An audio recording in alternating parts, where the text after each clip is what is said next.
Assalamualaikum warahmatullahi wabarakatuh. Perkenalkan, nama saya Ummul Ubaidah Mutmainah dari kelas Manajemen 3A Universitas Muhammadiyah Mamuju tahun 2024 dengan mata kuliah Al-Islam Kemuhammadiyaan 2 dengan tema Manusia dan Kehidupan. Bapak dosen pengampu yaitu Bapak Dr. Furqan Mawardi. Baik, yang pertama itu perjalanan hidup manusia dari alam ruh hingga hari akhir. Nah, dimulai dari alam ruh di mana Allah menciptakan semua jiwa sebelum dilahirkan ke dunia. Di mana di alam ini manusia mengakui keesaan Allah Subhanahu wa taala sebagaimana disebutkan dalam Quran surat Al-A'raf ayat 172.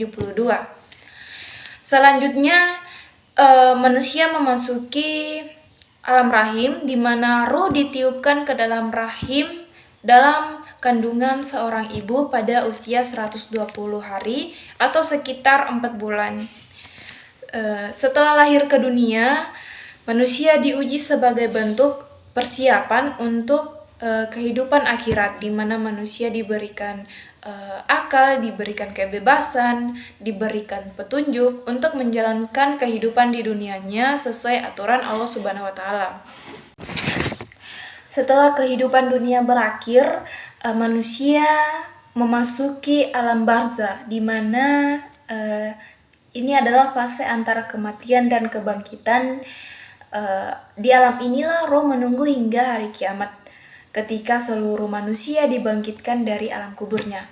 Pada hari akhir atau hari kiamat, manusia akan melalui fase hisab atau perhitungan amal kebaikan dan keburukan, di mana semua perbuatan kita di dunia akan diadili langsung oleh Allah Subhanahu wa taala melalui catatan amal kebaikan dan keburukan kita. Manusia akan masuk ke surga atau neraka itu sesuai dengan perbandingan kebaikan dan keburukan kita yang kita lakukan di dunia. Nah, disinilah manusia menjalankan kehidupan abadinya antara neraka atau surga, ya. Tema kedua yaitu ragam orientasi hidup manusia. Yang pertama itu orientasi materialistis, di mana manusia hanya fokus pada mengumpulkan harta, kekayaan, dan kepuasan fisik, dan sering mengukur kesuksesan hidup baik dan pencapaian materi dan kenyamanan duniawi saja.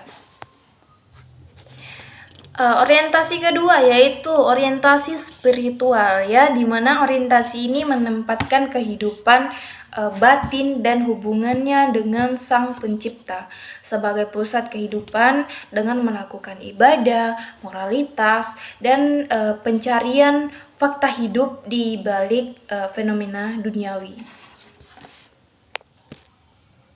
Yang ketiga yaitu orientasi hedonistis, yaitu berfokus pada kesenangan dan kenikmatan pribadi untuk mencapai kebahagiaan melalui pengalaman atau kegiatan-kegiatan yang menyenangkan tanpa perlu memikirkan dampak panjangnya atau memikirkan etika, ya.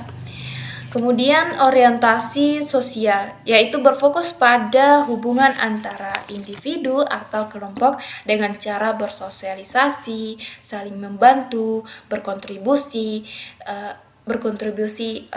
bagi kemaslahatan umum, ya. Baik, yang kelima itu adalah orientasi intelektual. Orientasi ini adalah lebih berfokus pada pengetahuan, pendidikan, dan pemikiran sebagai nilai utamanya. Sedangkan orientasi karir dia lebih menekankan kesuksesan profesional dan pencapaian dalam dunia pekerjaan. Biasanya orientasi ini mengukur pencapaian hidup melalui prestasi karir atau posisi dalam dunia kerja. Subtema ketiga yaitu tujuan dan fungsi penciptaan manusia.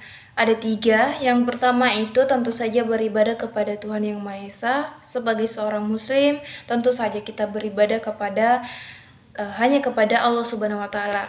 Yang mana hal ini dijelaskan dalam Quran surat Az-Zariyat ayat 50 6, dan aku tidak menciptakan jin dan manusia melainkan supaya mereka beribadah kepadaku.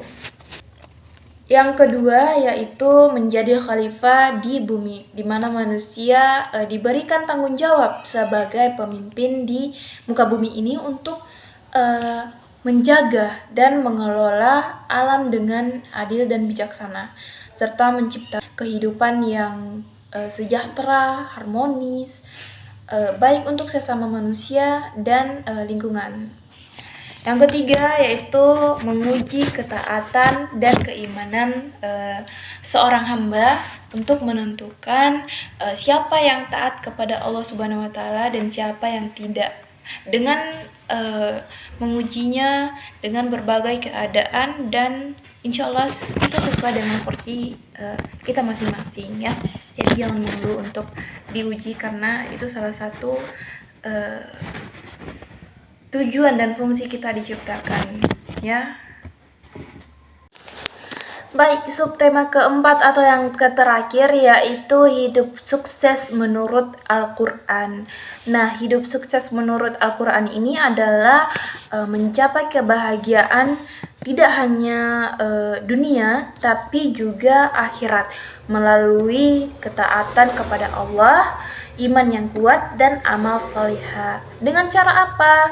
Dengan cara beriman dan beramal solihah, yang mana sudah dijelaskan dalam Quran surat An-Nahl ayat 97. Yang kedua, ketaatan kepada Allah dan Rasulnya. Ini juga sudah dijelaskan dalam Quran surat Al-Ahzab ayat 71. Yang ketiga itu bersabar dan bersyukur dalam ujian dan nikmat. Ini dijelaskan dalam Quran surah Az-Zumar ayat 10. Yang keempat itu menjaga akhlak mulia dan berbuat baik kepada sesama. Nah, di mana akhlak ini bisa kita sebut adalah etika. Dan etika itu sangat penting untuk dimiliki manusia, sebagaimana kita menghargai sesama manusia dan alam kita dan alam sekitar kita. Yang kelima yaitu mengingat akhirat dan mempersiapkan diri untuk kehidupan setelah meninggal dunia ya. Dapat dijelaskan dalam Quran surat Al-Imran ayat 185. Ini sekiranya itu yang bisa saya sampaikan. Kurang dan lebihnya mohon dimaafkan. Semoga apa yang saya sampaikan dapat bermanfaat bagi teman-teman sekalian dan terutama bagi diri saya sendiri. Sekian, terima kasih. Fisabilil haq fastabiqul khairat. Wassalamualaikum warahmatullahi wabarakatuh.